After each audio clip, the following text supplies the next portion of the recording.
네, 시청자 여러분 안녕하십니까? 경남 지역 이슈를 심층 분석하는 시간 헬로 이슈 토크입니다. 오늘로써 4.15 총선이 33일 앞으로 다가왔습니다. 결전의 날을 기다리는 후보들만큼이나 이번 총선이 남다른 유권자들이 있는데요. 바로 올해부터 투표를 하게 된 만 18세 고3 학생들입니다. 하지만 학교도 학생도 설렘보단 일단 우려가 앞섭니다. 지금 코로나19 사태로 선거 및 정치 교육이 예정대로 진행되지 못하고 있기 때문인데요. 학교에서 앞으로 어떤 교육으로 새내기 유권자들에게 올바른 한 표를 독려할지 오늘 전문가 두 분과 함께 분석해 보겠습니다. 네, 실천교육 교사모의 김용만 경남 회장 그리고 창원시의회 전홍표 의원과 함께하겠습니다. 반갑습니다. 네, 반갑습니다. 반갑습니다. 네, 이 김용만 선생님께서는 지금 경남 꿈키움 중학교 교사로 재직 중이신데요. 네. 담당 과목이 사회라고 들었습니다. 이번 선거 연령 하향을 조금 남다르게 보실 것 같은데 어떠신가요? 그 교과서에도 정치에 관한 내용은 다뤄주고 있습니다. 오래전부터. 하지만 그 교과서에 나오는 정치는 사실 현실 정치는 아니었고 그냥 점수를 얻기 위한 내용일 수밖에 없었거든요. 그런데 그런 부분에서 청소년들이 정치에 참여할 수 있는 기회가 생긴 것은 저는 적극적으로 환영하는 바입니다. 네, 오늘 좋은 말씀 부탁드리겠습니다. 네. 그리고 전홍표 의원께서는요, 이 시의원 선출되기 전에 경남도 교육청에 계시지 않았습니까? 네, 그렇습니다. 네, 일선에서 학생들 많이 만나보셨을 것 같은데요. 현장에서 다수 학생들 만나본 입장에서 이번 그 선거법 개정안 통과 어떻게 보고 계십니까? 네, 핀란드의 산나 마린 총리는 34살입니다. 프랑스 마크롱 대통령은 39살이고요. 우리도 이런 젊은 정치인 그리고 젊은 정부를 운영할 수 있는 이런 사람들이 필요한 시기라고 생각합니다. 네. 그 첫 번째 단추가 선거 연령을 낮추는 일인 것 같습니다. 선거 연령이 낮춰진다는 말은 그런 젊은 사람들이 선택될 수 있는 확률도 많고 그리고 젊은 청년들이 정치에 들어오는 관문도 좀 넓어지는 그런 계기라고 생각합니다. 이번 선거법 개정으로 인해서 정치인들이 젊은이들에 대한 정책과 공약을 더 많이 확대할 것으로 생각하기 때문에 저는 젊은 정치와 젊은 대한민국을 바라보면서 긍정적으로 바라보고 있는 상황입니다. 네, 이번 우리나라 선거 연령 하향이요, OECD 국가 중에서 이렇게 비교했을 때 좀 늦은 감이 없잖아 있거든요. 아무래도 연령 낮추는 데 있어서 걱정하는 분들이 많아서 그러지 않았나 싶은데 어떻게 보십니까? 네, 그렇습니다. OECD 35개 회원국 중에 저희가 38개 회원국이 18살의 선거 연령을 가지고 있습니다. 거기에 비해서 이번에 우리나라가 그리 됐으니까 상당히 늦은 경우입니다. 네.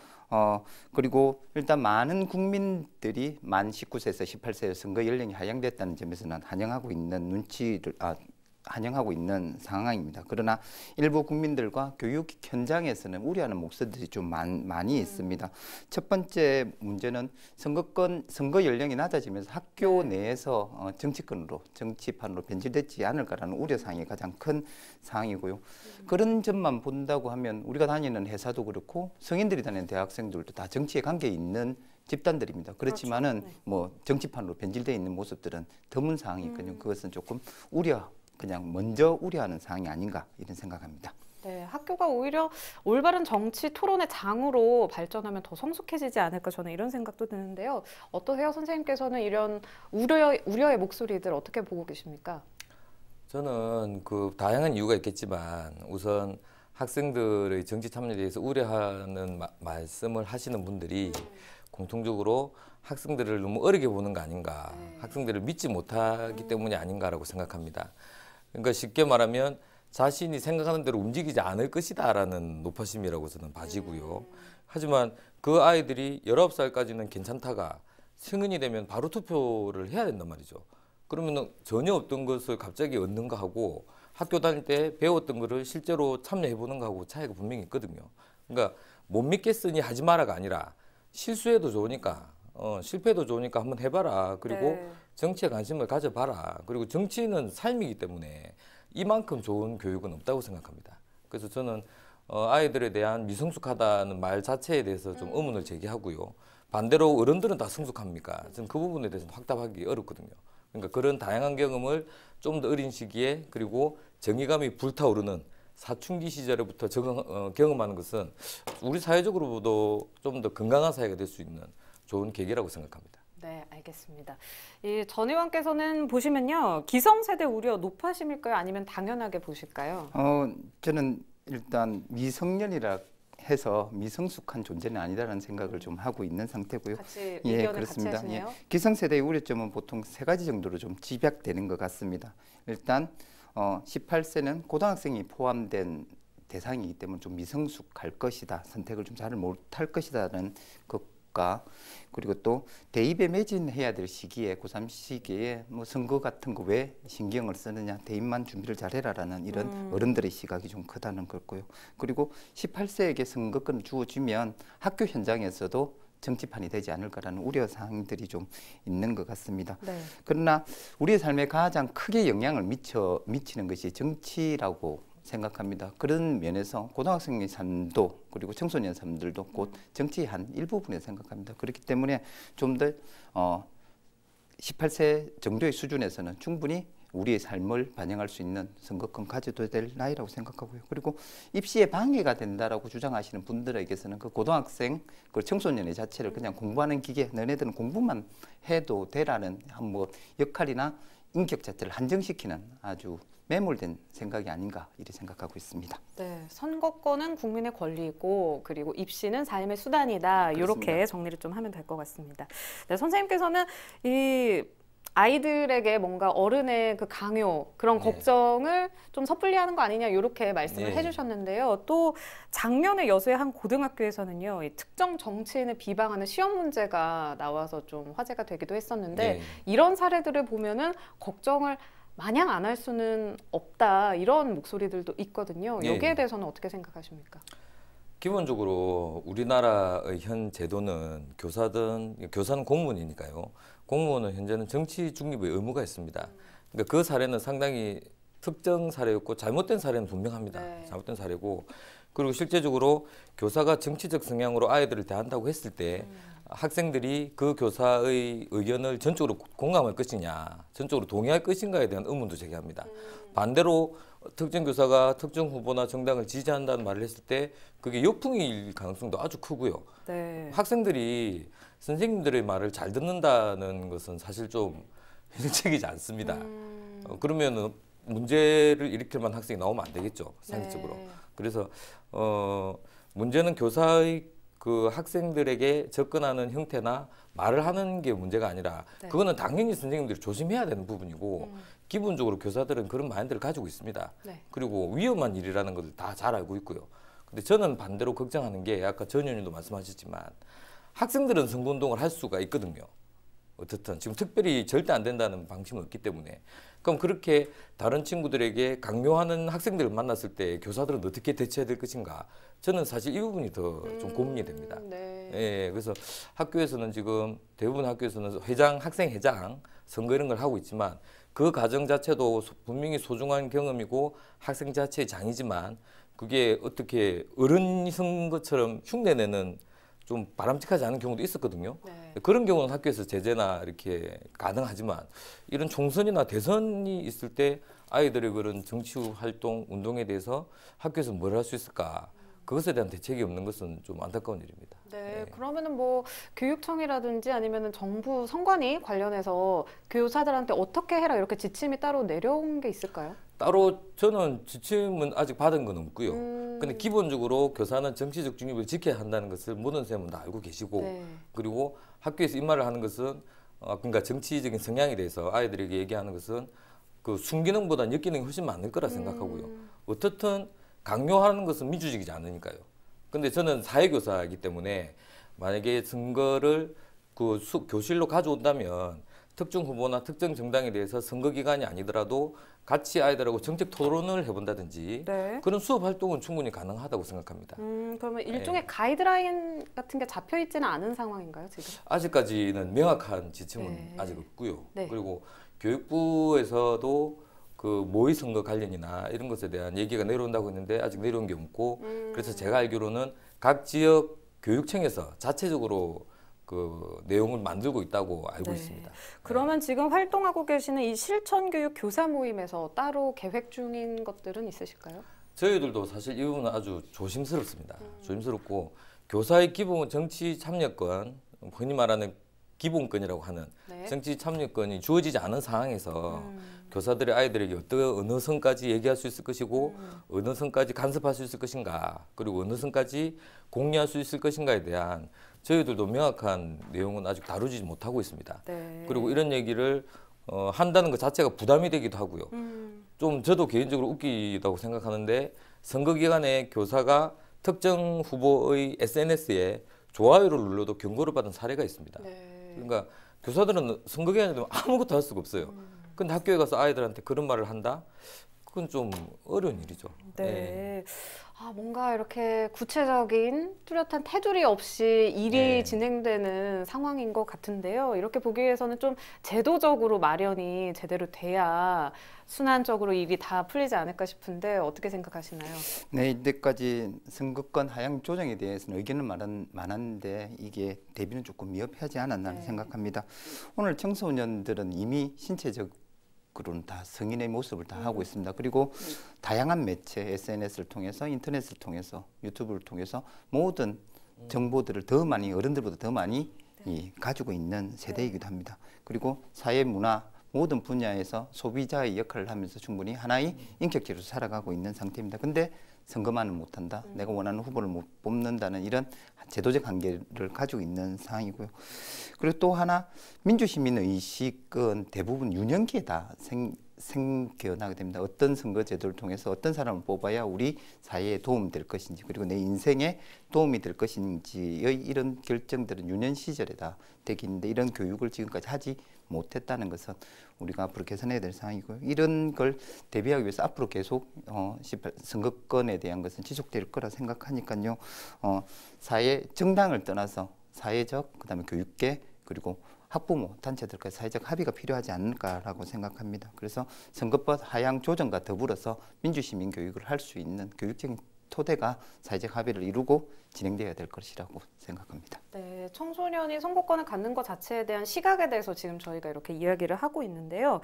이제 4.15 총선이 제가 앞서 말씀드렸지만 얼마 남지가 않았습니다. 그래서 각 당마다 청소년 표심 잡기에 주력하고 있는 모습을 보이기도 하고 있는데요. 악용하는 사례는 결코 없어야 되겠지만 별도로 주의하고 있는 부분도 있을까요? 네, 그렇습니다. 청소년 유권자들의 표심을 잡기 위해서 일단 선거 정책 공약 중에서도 일부 몇몇 후보들은 청소년 걸 하고 있습니다. 그리고 정당 차원에서도 청년 특임 장관 신설 등 청소년의 표심을 네. 잡기 위해서 노력을 하고 있습니다. 그러나 좀 조심해야 될 사항이 있습니다. 일단 선거법에서 학교 내에서 선거운동, 그다음에 학교 근처, 학교 담벼락이나 이런 데 게시물 게시 같은 경우에는 선거법으로 저촉되는 사항이니까요. 첫 번째 투표를 제대로 할 수 있는 이끌어내기 위해서 욕심으로 선거법을 위반하는 행위는 없어야 될 것 같습니다. 네, 알겠습니다. 지금 코로나19 때문에 사실 전국적으로 다 난리가 아닙니다. 전국적이기만 하겠습니까? 세계적으로 그런 건데 개학이 또 연기되면서 안 그래도 정치 교육이 학생들한테 잘 안 되고 있는데 이 부분도 조금 걱정하는 부분이 많거든요. 어떨까요? 정치 교육은 사실 이전에도 해왔었습니다. 그러니까 교과서에 그 내용이 있기 때문이죠. 있기 때문이고 초등학교 때도 중학교 때도 고등학교 때도 아이들은 학생의 선거를 통해서 간접적으로 경험하고 있었고 또 요즘은 부모님들이 선거를 투표를 하러 가실 때 아이들을 일부러 데려가시는 가족도 많거든요. 네. 인증샷도 찍으시고 그 과정 하나하나가 저는 선거 교육이라고 생각하고 그리고 코로나 사태로 인해서 학교 현장은 사실 다른 지역도 마찬가지지만 다른 부분도 마찬가지지만 사실 심각한 문제가 있습니다. 네. 많은 분들이 우려하시는 게 이 3주가 지금 늦어졌단 말입니다. 보통 때보다.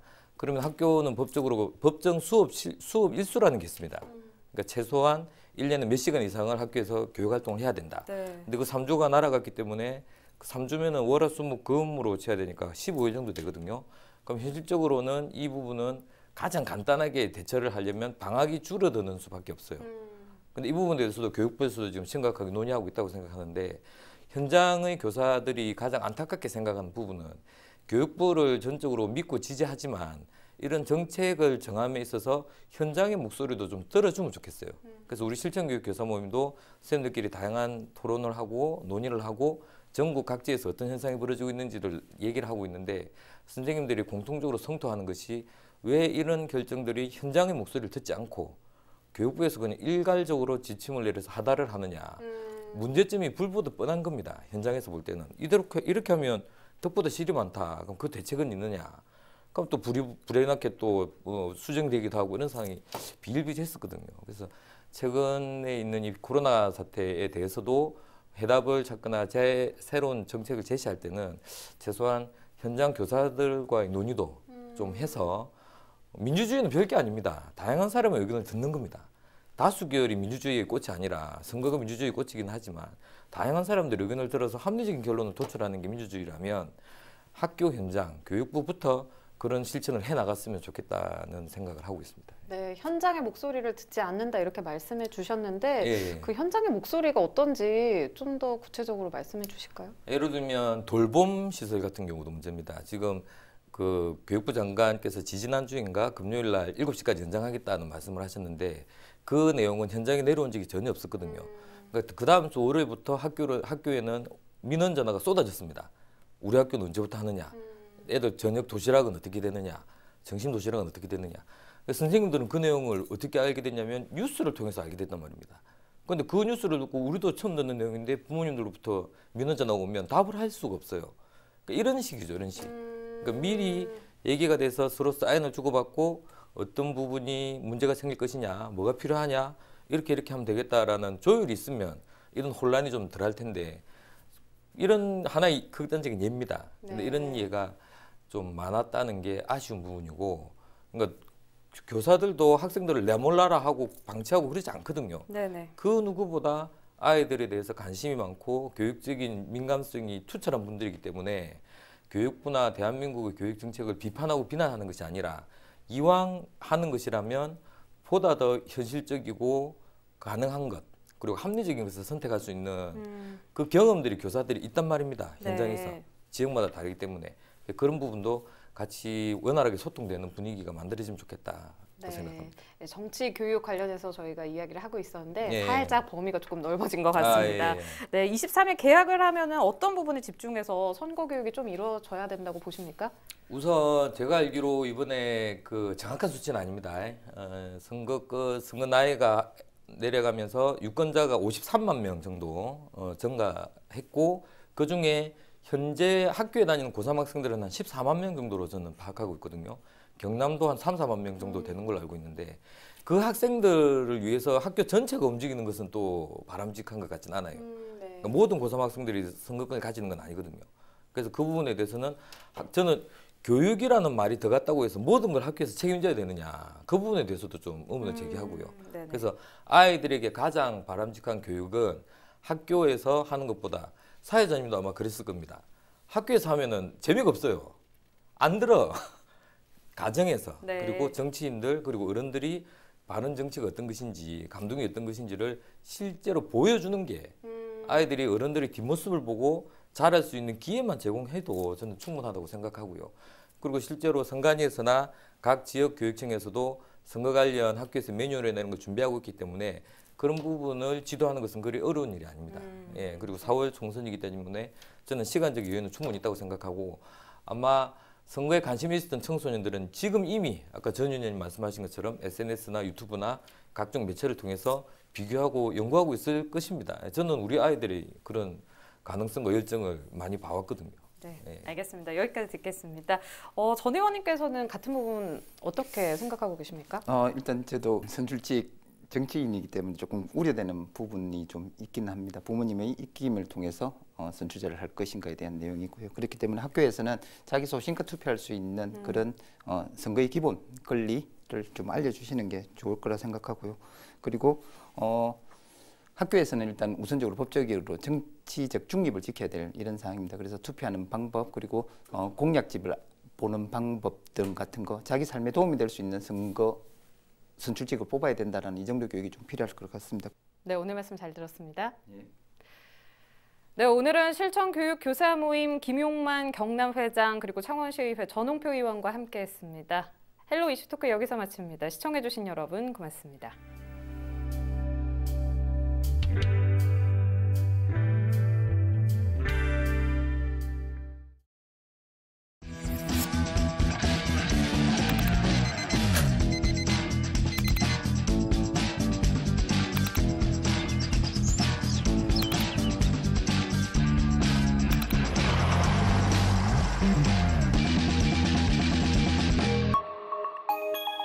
25